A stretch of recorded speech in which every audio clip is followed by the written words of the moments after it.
Et bonjour à tous, bienvenue sur CryptoPaca. Aujourd'hui, ce qu'on va faire, c'est qu'on va regarder trois décomptes d'Elliott différents, sans rentrer dans la technique, simplement en les regardant, qui peuvent nous déterminer ce que le marché peut nous donner dans les semaines et les mois qui viennent.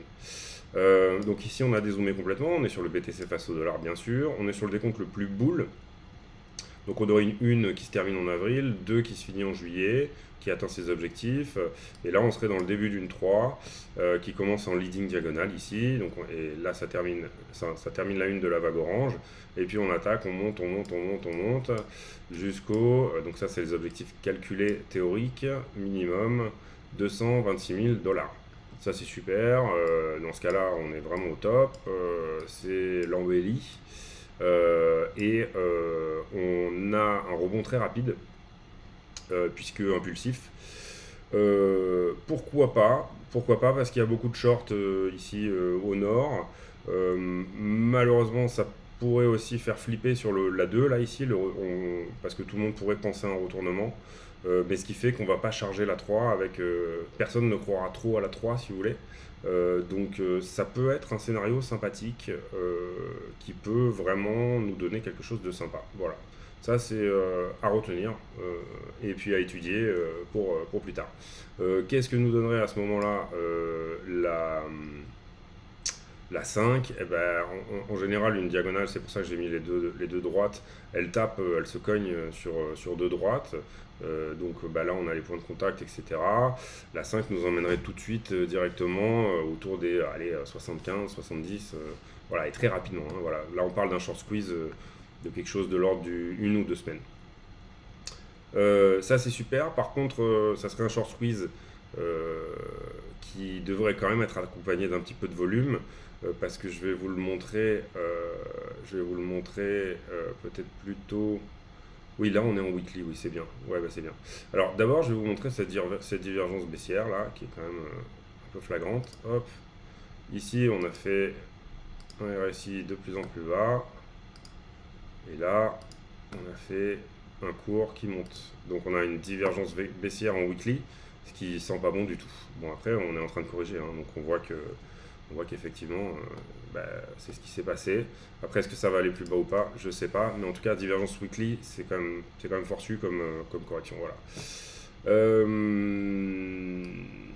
Donc ça, c'est une première chose. Très boule. À surveiller. Par contre, on a besoin de beaucoup de force sur le mouvement. Et on a besoin de venir annuler cette divergence weekly là, en poussant encore plus haut que le RSI nous pousse vraiment plus haut que ce dernier, plus haut aussi. Voilà, ça c'est hyper important. C'est-à-dire que si moi je vois que là, sur ce rebond, le RSI il est en dessous, je sors une bonne partie de mes assets du marché parce que je considère que on reconfirme encore une divergence sur une divergence. Donc en fait, c'est un faux rebond. Il n'y a pas de force en fait dans ce mouvement. Voilà. Rapidement. Ensuite, deuxième décompte. Deuxième décompte, c'est celui qui est bullish mais un petit peu moins. Hop, excusez-moi. Ouais, c'est ça. Donc là, on part sur une 1-2, mais en fait, on est sur une flat comme correction. C'est-à-dire qu'avant, on avait une 2, dans le décompte juste avant, on avait une 2 qui se terminait là, et là, on partait en impulsive. Là, en fait, non, on aurait eu à la place une 1, 2 et 3, d'accord. Ici, 1, 2 et 3, ok. Et puis, si je passe en daily, vous allez voir que, hop,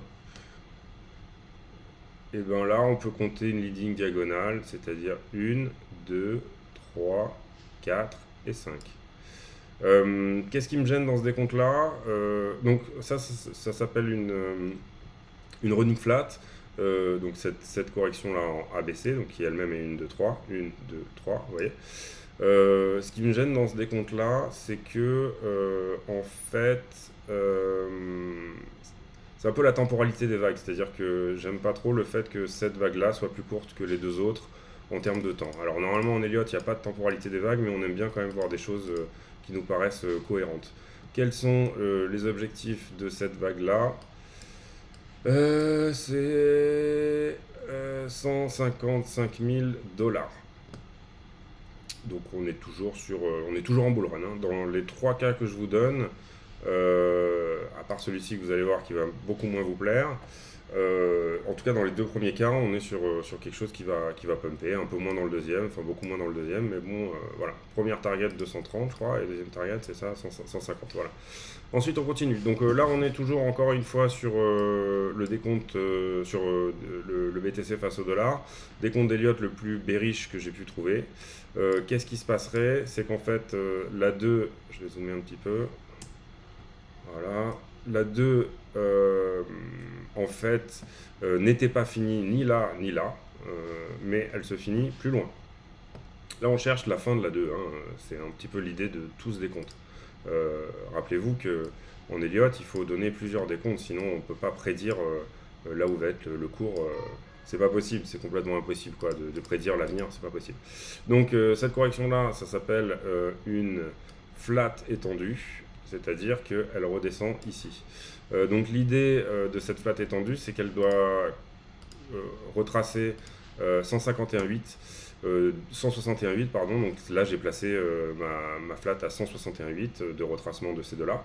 Et puis j'ai posé ma 2 comme ça également. Et j'ai calculé que ça c'était une 1, donc pour moi je vois un rebond de 2.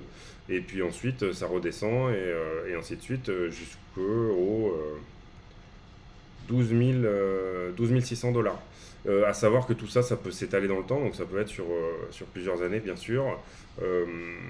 Donc voilà, ça peut être sur un an, ça peut être sur 6 mois, on ne sait pas, ou ça peut être très rapide aussi, hein. C'est-à-dire on peut d'un coup dégringoler en 5 jusqu'au 12 000, ou légèrement au-dessus, hein, c'est pas la question.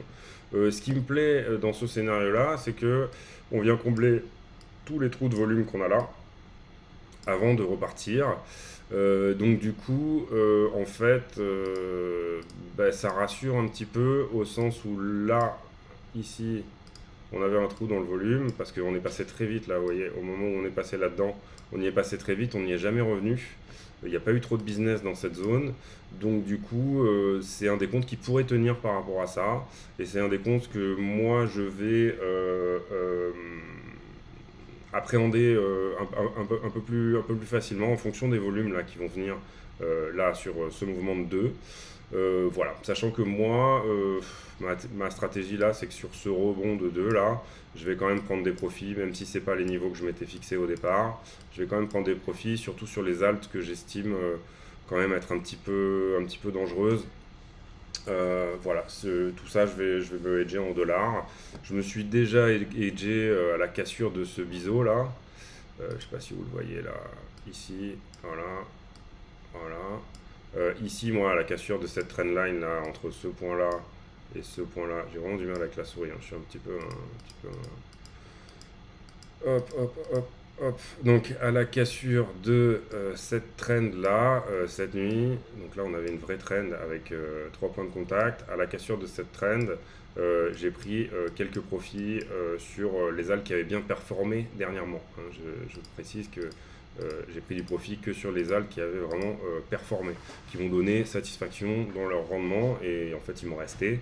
Et voilà, je me suis dit, bon, je préfère prendre profit là que plus tard. Sur ce rebond-là, si je vois vraiment que ça repart, vous voyez, il ne nous reste pas grand-chose hein, quand même pour y aller. Alors bon, de toute façon, moi, ce que je privilégie dans un premier temps, c'est un petit range comme ça, et puis après un petit range comme ça. Je veux dire, tout ça se fait pas, faut pas croire que c'est des vagues qui se font directement. On aura plutôt là une vague, par exemple.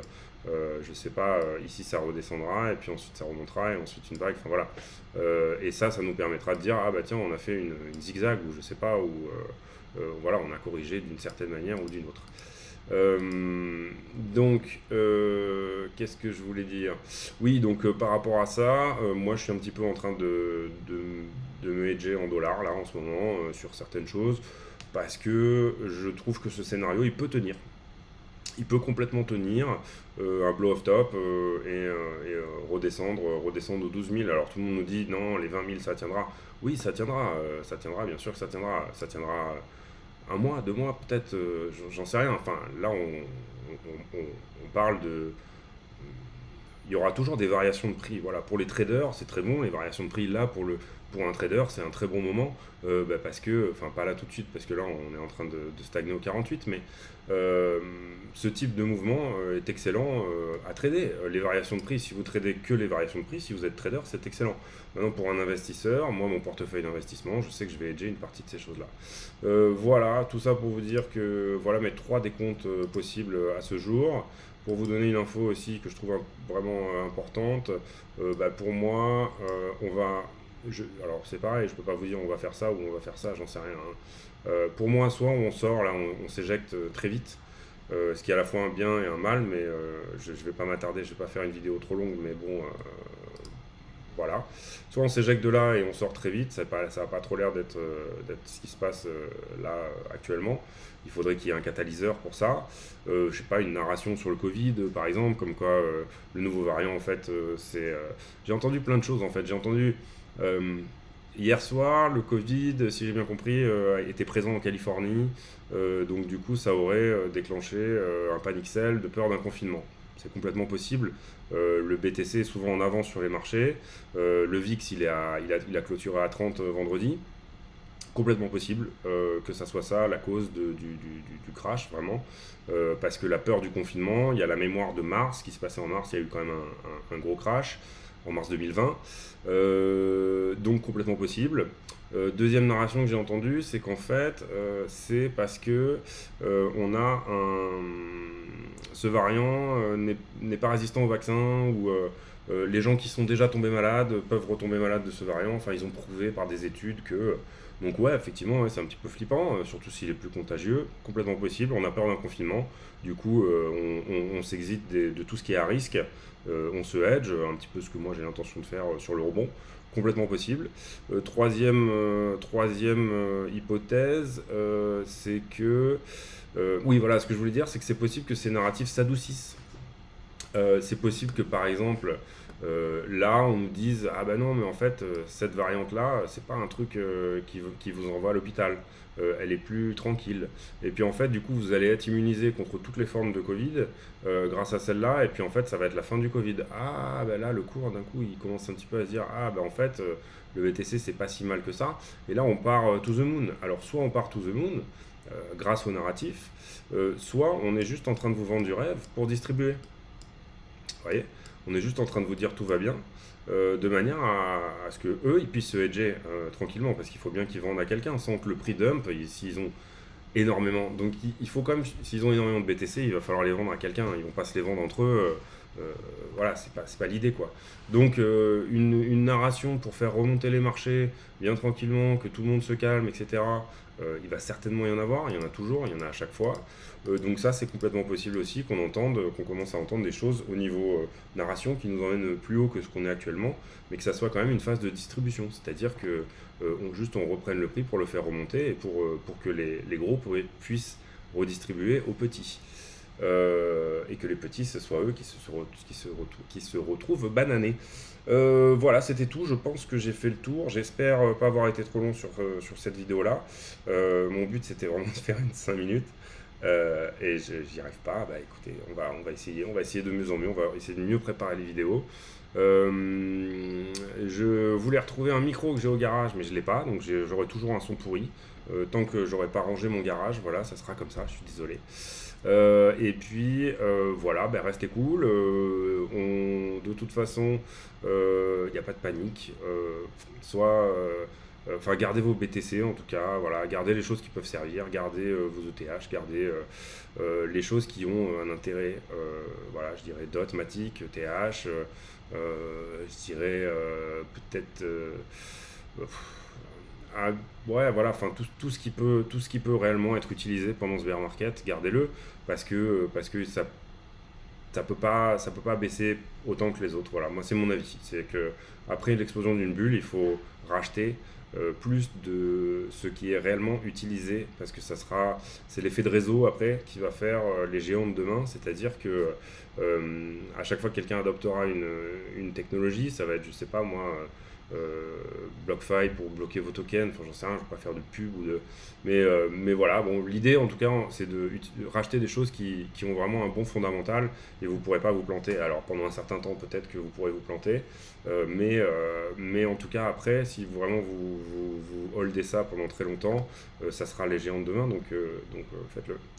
Voilà, je vous dis bon week-end à tous et puis peut-être à bientôt pour une prochaine vidéo.